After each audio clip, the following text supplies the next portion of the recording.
tonight?" Molly, one of the two other waitresses, begged me from the other line. Her nasally voice grated against my ear, and I pulled the receiver away slightly due to my sensitive hearing. I hesitated. It was nearly the full moon, and my body vibrated with the need for release.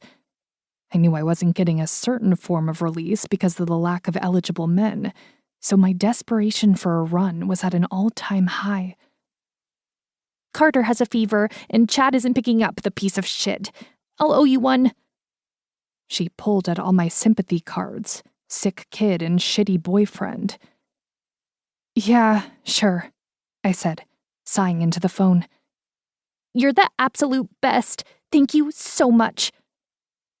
The line went dead before I got a chance to respond. Circling around the counter, I stopped by different tables to see if the customers needed anything. The restaurant wasn't huge, so only 2 servers worked here in a single shift. There were 6 booths, 4 tables, and a long countertop with 8 built-in chairs. The place cleared as breakfast winded down before the lunch rush. In between, I refilled sugars and ketchups, wrapped cutlery, swept the floors, and mopped underneath where an overenthusiastic toddler had had his breakfast. By the time dinner rolled around, my skin itched from the inside out. I stared at the rising moon longingly, counting down the minutes until my wolf could run. The moonlight bled between the expanse of trees lining the highway. The restaurant was a pit stop on the outskirts of a tiny town and surrounded by state land, which is exactly why I chose it. Running in the woods was always at the tip of my fingers. No, it wasn't living free, which is what I truly dreamed of, but it was close enough. "It's okay, girl. Soon," I whispered to myself. My focus shifted back to rolling silverware. It was a slow night, with only 2 customers total, which made this last-minute double shift that much more excruciating. "What'd you say, darling?" Louis leaned his arms on the metal window with no plates in the way. "Nothing." I gave him a small smile, placing a fork on top of a knife. "Go ahead and get out of here," Louis grumbled. "It's a quiet night. I can handle any customers who come in." I raised my eyebrows in surprise.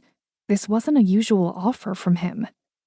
"Misery loves company," is what he always said while laughing his way back into the kitchen. "Are you sure?" I asked, trying not to let my hopes rise like the moon outside. "You look so wound up, so I'm pretty sure any customers we do get you'll scare away," he said. I laughed at the comment, but the tension built in my shoulders. I hated when my need to run was apparent to humans, like my true nature would be blown at any minute. Louis shook his head with a snort.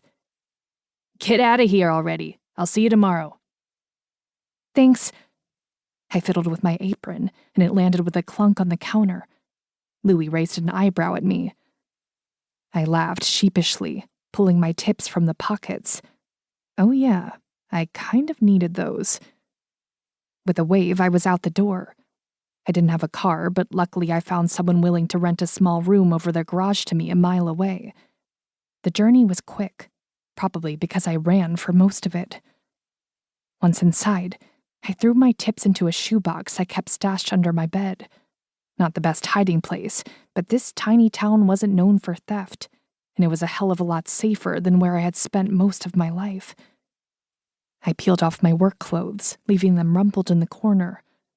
I didn't bother to shower, knowing by morning I'd be covered in dirt and leaves anyway, and threw on a summer dress with no underwear. It was simple, easy, and would cover me up long enough to get to the woods. That was all I needed. A short quarter-mile jog brought me to the edge of the forest. The woods sprawled across 3 peaks and hid a series of valleys. Reds and ambers tumbled around me as the earthy scent of the wild filled my nose. With each step, my body relaxed. My bare feet sank into the leaf-littered ground, and my eyes closed with a sigh. "Home," my wolf whispered inside of me. My pace quickened until I found my usual boulder pile to stash my clothing in. It didn't take long for my wolf to burst forward the moment the